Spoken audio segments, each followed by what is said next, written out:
Hello there once again and welcome to The Verdict. Mick Cornett with Kent Meyers. We're here every week meeting interesting people and dealing with topical issues. We welcome in a good friend this week. Yes, it's been a while since Jenni Carlson from now a Sellout Crowd fame, just starting that adventure, has been with us. But she's going to talk to us today about what's going on in her new venture, what's going on with the sports world. There's an awful lot going on. There I think. is.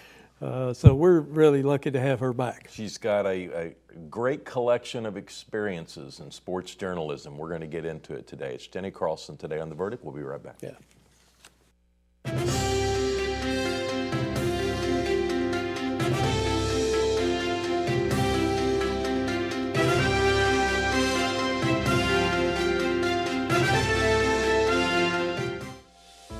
Right now, 6 feet can feel like a long ways away. But from 6 feet, we can still smile at each other. From our doorways and our stairways, from opposite sides of the street and opposite sides of the country. Through fear and frustrations, we can remind each other that we are still here for each other. Because we can still smile at each other when we're not going anywhere. Military service ran in my blood, starting from my father, which joined the Navy, on the Chickasaw side, my uncle, which served in the United States Army. I'm Benjamin Espinosa, Chief Petty Officer, United States Navy, and I'm Chickasaw. I went to the Secretary of Defense's staff at the Pentagon in Washington, D.C., which ultimately led to becoming a combat support technician for Naval Special Warfare, specifically SEAL Team 10. I think to be proud and to love your tribe, to love being Chickasaw, you also have to love being American. You also have to love everything that America stands for. Equality, perseverance, professionalism, and power. I want my family to know that their father is a good person, but also feels that he has an obligation to the country and to love this nation.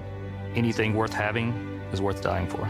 The military and the country owes me nothing. I owe it everything. See more stories about the Chickasaw people at profilesofanation.com.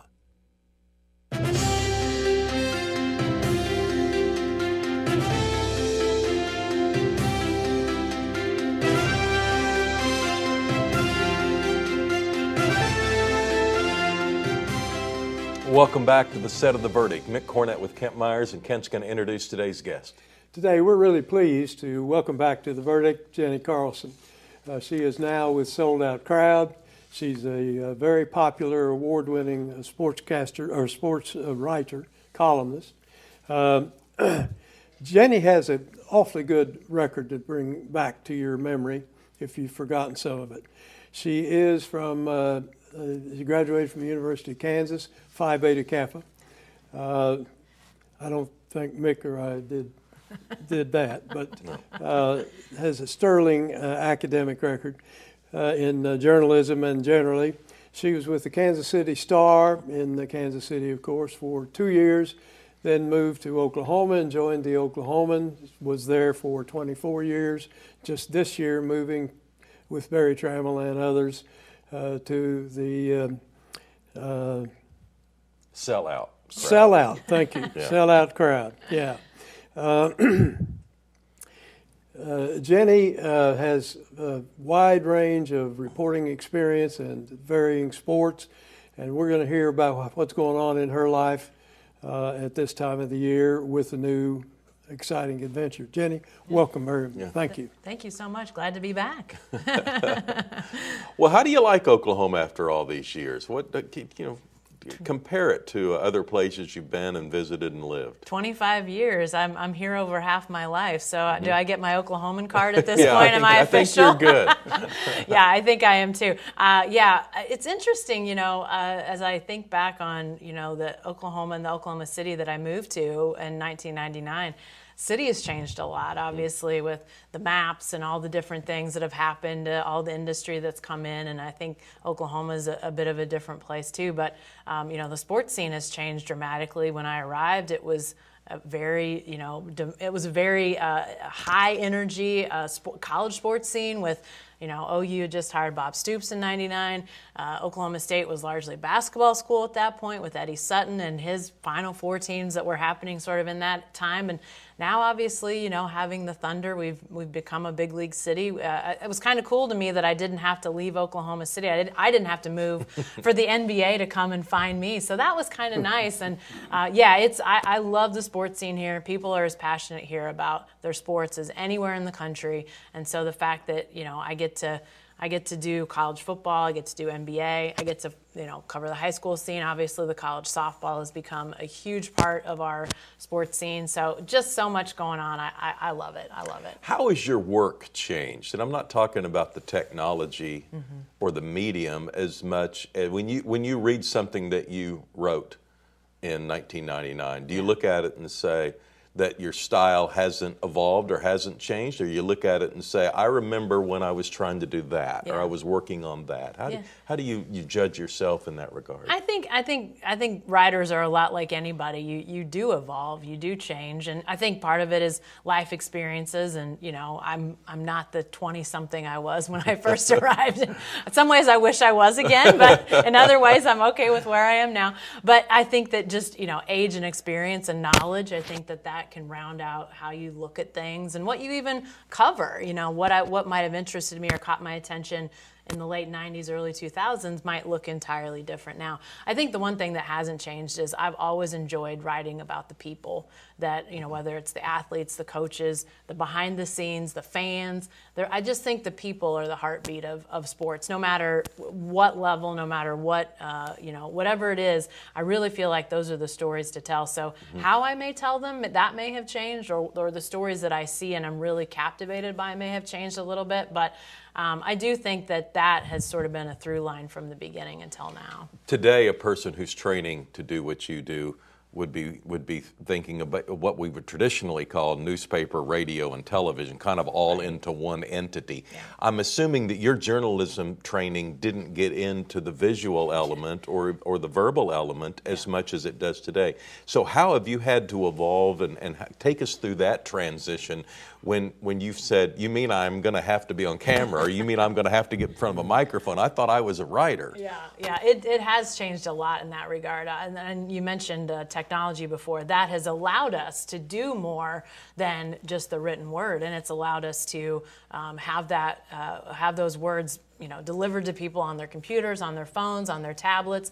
With Sellout Crowd, it's all online. It's all free, by the way, so people can check us out and not have to pay a dime for what we're doing. But yeah, a lot of video elements that, that wasn't something I did at all. When I was in school, it was very much the print, the broadcast, and then the public relations sort of, and nobody, intertwined the three, at least not very much. And so now the fact that you've got so many people then that are in sort of more traditional print or writing that are appearing on camera, that are, doing those sorts of things, it is an interesting challenge, and there's sort of no rule book. You can ask people, well, how do you do this? But ultimately, it's sort of like writing. You have to figure out your own style and what works for you and what makes the most sense. So I've always been fairly comfortable with public speaking. It's just the transitioning it over to being on camera, asking people questions, and sort of engaging in a way that's different than what we do normally.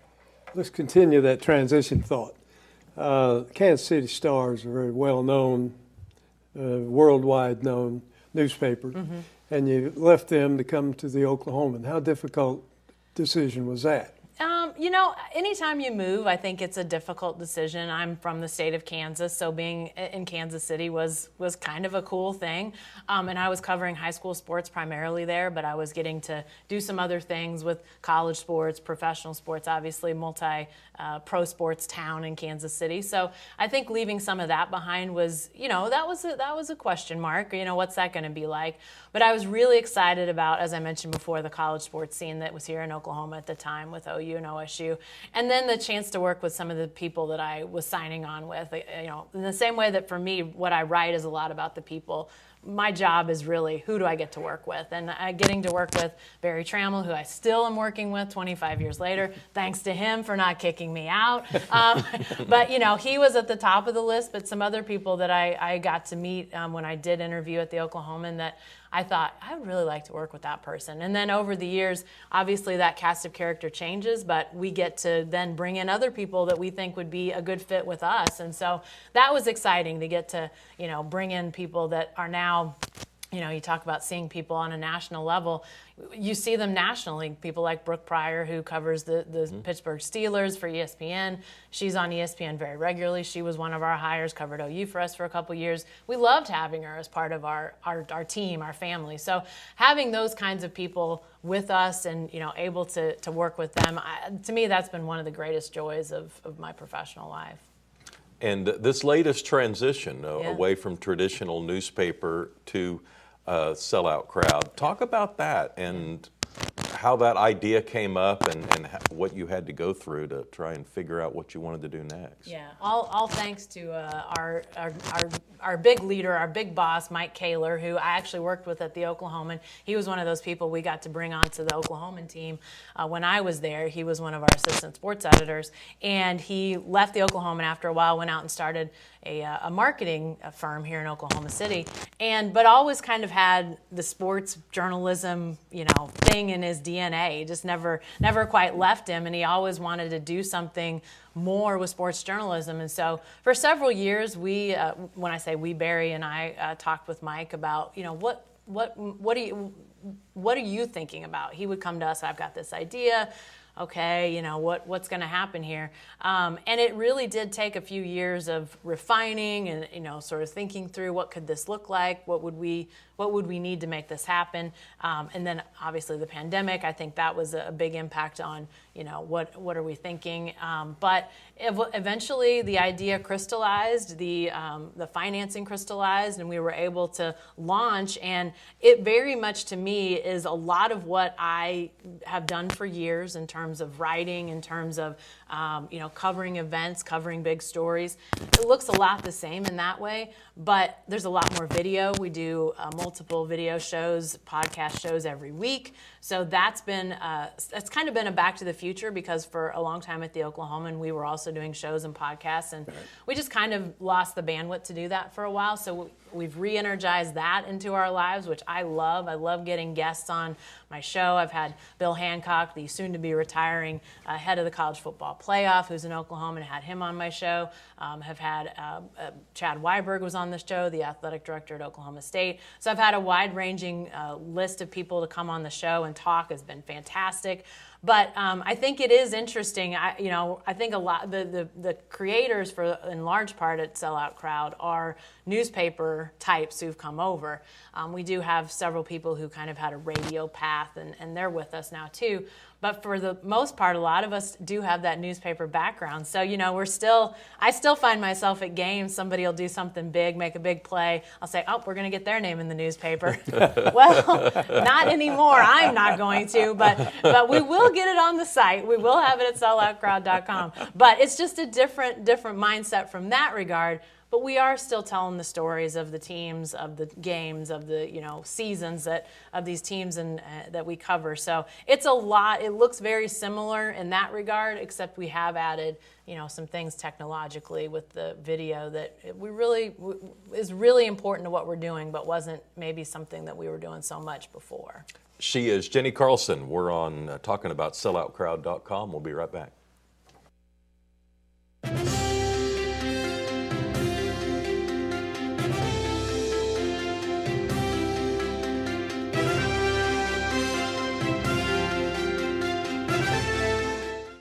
At Whitten Burridge, we're litigators. That's all we do.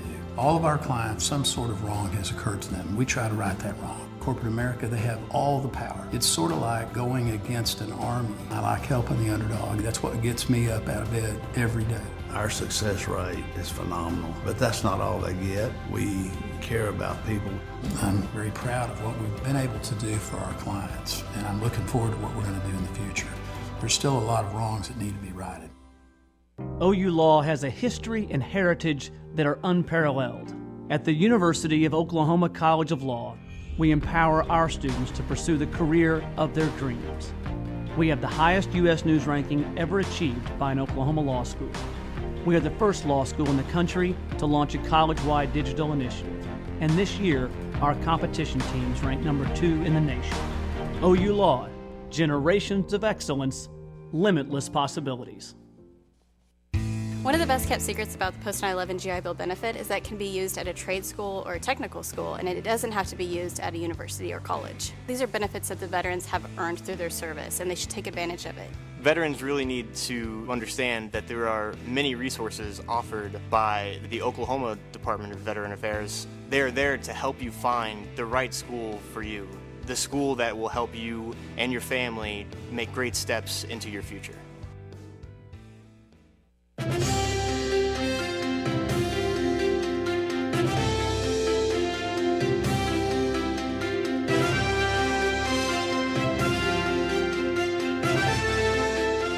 We're back on The Verdict. Mick, Cornett, Kent, Meyers. We're talking to Jenni Carlson of Sellout.com.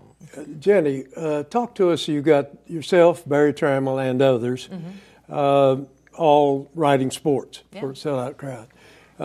Who determines which games, who covers which games, I should say? Yeah.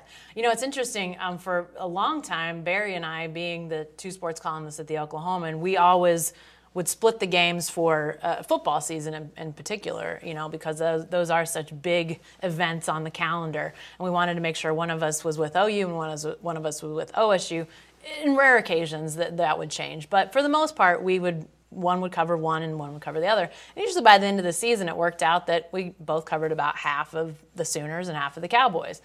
But this year, we've got a little different setup. We've got twin brothers covering Oklahoma State, and we've got one, Eli Letterman, covering, he's not a twin brother, near as I know, covering OU. So to sort of balance it out and have three people with each team on game day, we've sent two columnists to OU and one to OSU. We have a third columnist, Garen Emig.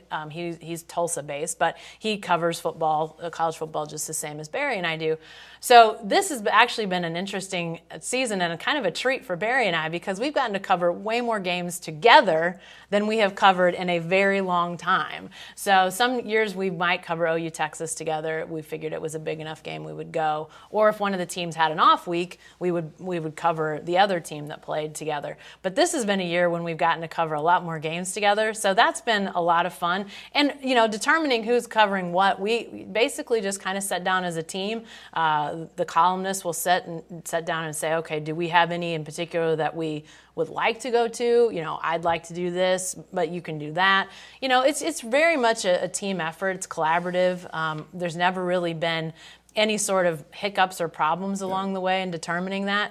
I know the places that Barry wants to go. He knows the places that I want to go. We're both finding the places that Garen wants to go. So I think we sort of trust that those games that we would like to cover, maybe they'll allow that and vice versa. And then once basketball starts, we're a little more Oklahoma-based. We're not maybe going to travel as much for basketball, unless, of course, the Thunder makes the playoffs, which looks like it's more and more likely this year. So we'll be back in the business of probably traveling for the Thunder's playoffs. How do you measure the success of a piece you've written or something you've done in a podcast? Yeah, metrics have become our friend, which, you know, we didn't used to have in newspapers. It was throw it and hope that people were going to see the headline or the picture and read, and we didn't really know, you know, what the readership was, unless we started to get, you know, phone calls, emails, that sort of thing. So we do have metrics now that we can see, you know, how many people are clicking onto a piece, how many people are, you know, how long are they staying, how long are they reading, how long are they watching.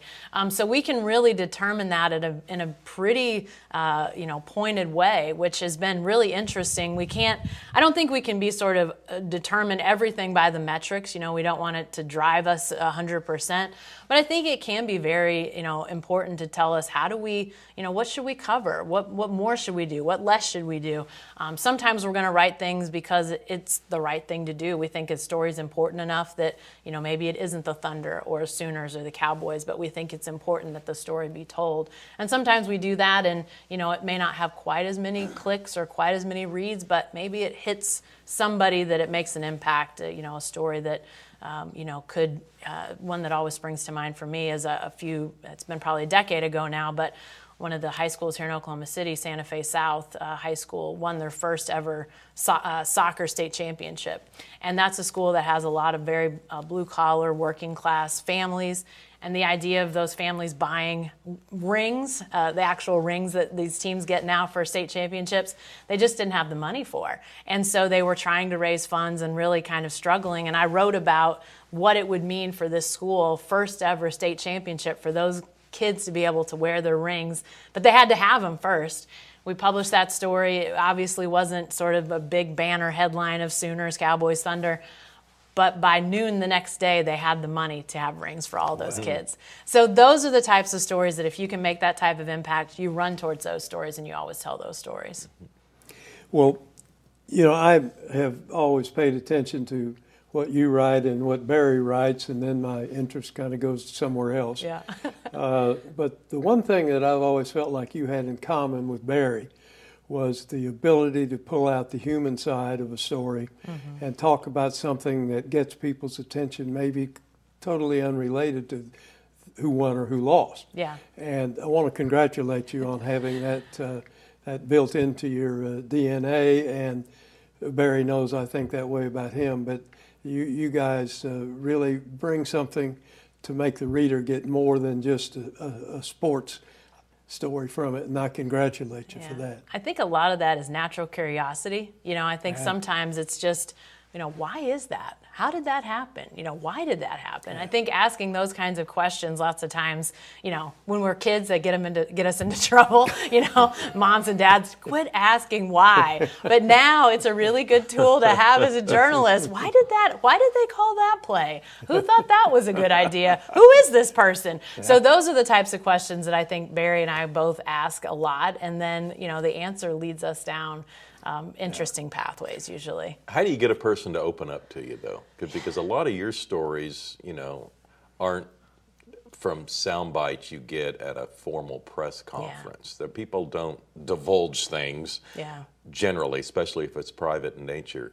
But those are the types of stories that people are anxious to, and you're so good at getting. Yeah, and it's gotten harder because we've even seen at the college level, athletes and coaches become more sort of guarded and managed in their media availabilities. You know, standing at a podium behind a microphone in a scrum of reporters. It's really hard to get that sort of one-on-one time to even ask questions that might elicit, you know, something that goes beyond just, you know, what do you think about the defense, or, you know, what about that, you know, play at the end of overtime. So I think finding those moments of, you know, waiting to talk to somebody, maybe giving other media a chance to go and do something different and find yourself, you know, you do have that 30 seconds or 45 seconds. Tell me about that. What was the situation there? I think having the, you know, the ability to wait and get those stories is important. But then sometimes I have to admit, I'm sometimes surprised when people, you know, will share things that, you know, are surprising to me. One of the first years I was here, Oklahoma softball won national championship 2000, and they had a shortstop named Kelly Breich, was from Broken Arrow, and she had a really intense personal background story. Her dad had served in Vietnam and suffered the effects of Agent Orange, had some health issues, and I knew Kelly a little bit from covering the team, but when I found out about her background, I said, I would like to write this. You know, would that be okay? Would you be open to it? And I just remember through that whole interview process and time, hearing things from her mom, from her family, that I was like, you know, thank you for trusting me. You know, sometimes you just have to, you know, people trust, and I'd never take that for granted either, because I then want to do right by them. And so I think having people trust, you know, the inherent trust that people have in the media has been eroded in a lot of ways. But hopefully if people will see reporters, and this is what I always try to do, is be very human with people, you know, and have people see me as a person, not as, you know, some sort of robot, which I'm not, by the way. But I think that's a challenge. And so when I think people start to see that human connection, that's when a lot of those better stories come out. We're out of time. Oh my this gosh. has gone so quickly. Thank We've you. got a lot more to ask you that we're not going to get to. I'll have to come back. Yes. Yes. That's what I was getting to. We'll give all the web information when we return from this break. But thanks for coming on the show. Absolutely. Thank you. Yeah, Appreciate appreciate it. it very Carlson much, with and good luck to you. SelloutCrowd.com. And Merry Christmas to you. Thank you. Thank you. We'll be right back.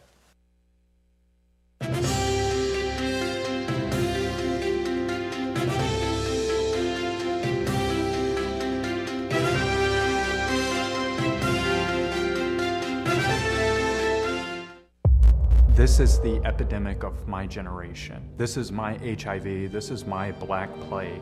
In the midst of one of our state's largest crises, Oklahomans are dying from this preventable and treatable disease on a daily basis. we believe there's hope. That little pill will cause destruction through your whole life. Watch the entire award-winning 9-part docuseries Killing Pain, made available by Fighting Addiction Through Education at killingpain.com. It used to be okay in hospitals. It used to be okay in movie theaters. It was okay in classrooms, restaurants, and airplanes. But thanks to a greater understanding of the dangers, that's not okay anymore. So now that we know secondhand smoke causes lifelong health problems, why is it still okay to smoke with children in the car? Bottom line, it's not okay. Let's get serious about protecting kids. Join the fight at stopswithme.com. All children deserve a life of hope and love, but sometimes they experience a life of pain, neglect, and abuse. When that happens, each child deserves all the quality assistance and representation that can be offered in our legal system. For more information, call 23-CHILD. Oklahoma Lawyers for Children, helping to bring hope and love back to the lives of abused children. You will always be mom and dad to me. You have children coming from a different lifestyle, different mindset. You have to open your arms and really do what you have to do to have that child become a part of your family. And if it's more patience, that's what you do. Kids gotta know they can trust you. And that's what we try to do with these kids. You will always be mom and dad to me.